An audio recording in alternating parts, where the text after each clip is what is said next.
Buenas tardes. Bueno, empezamos con otro capítulo más de la materia de estructura de hormigón correspondiente a sexto segunda de la carrera de maestro mayor de obra de la Politécnica. Bueno, en este capítulo vamos a seguir viendo específicamente lo que sería para llegar al cálculo de las estructuras que están sometidas a flexión. Entonces, acá lo que estamos viendo es primero la sección, por ejemplo, de una viga, en donde vemos que empezamos a definir algunos parámetros que vamos a estar utilizando permanentemente. D es lo que denominamos altura de la viga, D es la altura de la viga, B0 es el ancho de la viga y H es la altura que va desde el filo de la viga en donde está a compresión hasta donde se encuentra la armadura. Acá tenemos esta armadura, la superior es la armadura que ayuda al hormigón a la compresión. La inferior es la armadura a tracción, D1 y D2 son los respectivos recubrimientos, que en el caso para las vigas generalmente son de 3 centímetros, y después el ZS1 y el ZS2 es la distancia en que está desde el eje baricéntrico de la estructura hasta donde se encuentra colocada la armadura. Estas serían las fuerzas a las que está sometida. NU sería la fuerza de cálculo última que está sometida a la estructura, y acá en el caso aparece también el momento.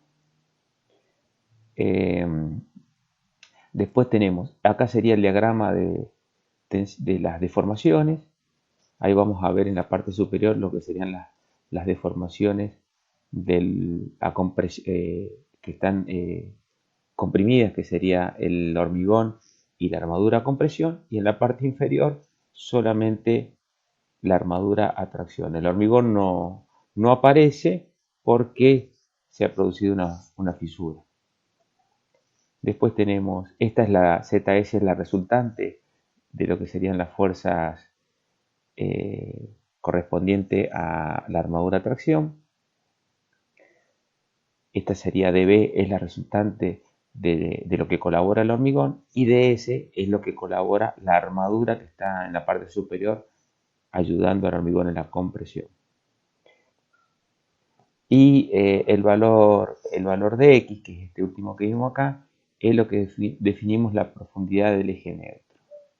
Este sí lo vamos a utilizar, este valor de X lo vamos a utilizar para poder verificar cuánto es lo que colabora o lo máximo que puede colaborar el hormigón en la estructura.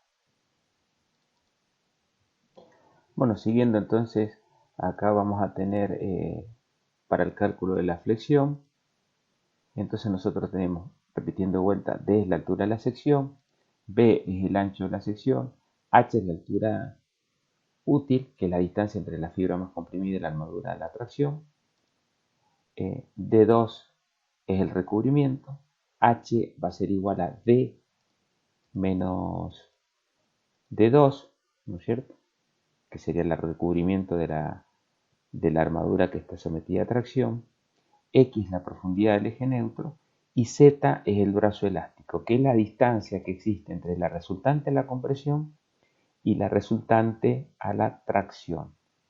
Esta ZS. Eso es lo que nosotros denominamos brazo elástico. Para calcular la primera etapa del procedimiento se calcula el KH. ¿Cómo calculamos el KH? KH es la siguiente formulita. H expresada en centímetros, esto es H, dividido la raíz cuadrada del momento a la cual está solicitada la estructura expresada en tonelámetros, dividido B. B es el ancho de la viga, que generalmente es de 20 centímetros. Hay que respetar estas unidades para calcular H. H expresado en centímetros, ms expresado en tonelámetros y B expresado en metros.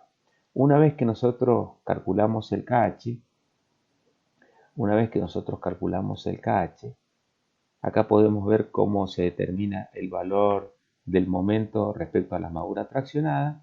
El momento sacamos momento con respecto a la armadura traccionada, va a ser igual al momento menos N por ZS2. ¿Está? M por ZS2. Z es el esfuerzo de la armadura traccionada. Habíamos dicho que el EB1 es la deformación específica de la fibra más comprimida y S es la deformación específica de la armadura traccionada. NU y MU son las solicitaciones últimas de la estructura, ¿no es cierto? Ese es el valor del eje neutro, D1, y ahí tenemos el ZS2, que sería la distancia que va desde el eje baricéntrico hasta donde está colocada la armadura. Bueno, siguiendo con el cálculo, para calcular el KS, si yo conozco el KH o he calculado previamente el KH, entramos a la tabla número 2, que corresponde a flexión pura o compuesta con gran electricidad en la tabla del Posi-Azaro, y esta tabla número 2 corresponde al acero 4250, que nos está indicando que estamos utilizando un acero que tiene una resistencia admisible de 4200 kilogramos por centímetro cuadrado. En este ejemplo nosotros hicimos el cálculo, el KH nos dio 9,20 y para calcular el KS voy a utilizar yo para mi cálculo un hormigón para la estructura correspondiente a un H21, es decir, que voy a comprar un H21, y como está comprendido el 920 entre 8,35 y 10,12, siempre voy a utilizar el inferior, quiere decir que utilizo KH 835, y esto me está indicando que el KS va a corresponder a 0,46. Siguiendo con el cálculo, nosotros tenemos KH 920, KS 0,46. Para este ejemplo estamos utilizando que la altura de la viga tiene 35 centímetros, el recubrimiento va a tener 3 centímetros, y la diferencia entre la altura de la viga menos el recubrimiento nos da H, que en este caso va a ser de 32 centímetros. Para este cálculo nosotros estamos utilizando como ejemplo que la estructura está sometida a 2,420 tonelámetros. Entonces, utilizando la formulita para calcular el KS, que es el momento S por el KS dividido H, nos da la cantidad de armadura que nosotros tenemos que poner en la estructura. Y nos da 3,48 centímetros. Esos 3,48 centímetros es la armadura en centímetros cuadrados que nosotros tenemos que poner en la parte inferior de la viga, y es la que nos va a permitir eh, eh, resistir la estructura a tracción.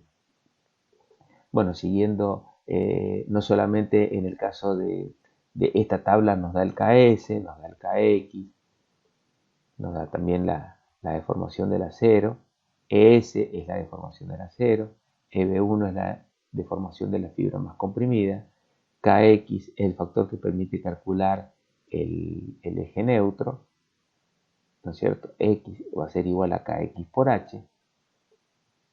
El KZ es el factor que permite calcular el brazo elástico. Quiere decir que el brazo elástico sería KZ por H. El KS es el factor de cálculo para la armadura.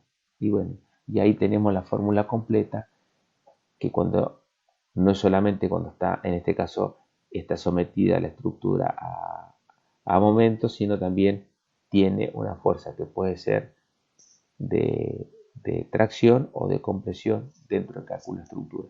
Nosotros siempre vamos a utilizar, en el caso de flexión pura, únicamente el primer término de esta formulita. Bueno, muchísimas gracias y nos veremos en el próximo capítulo.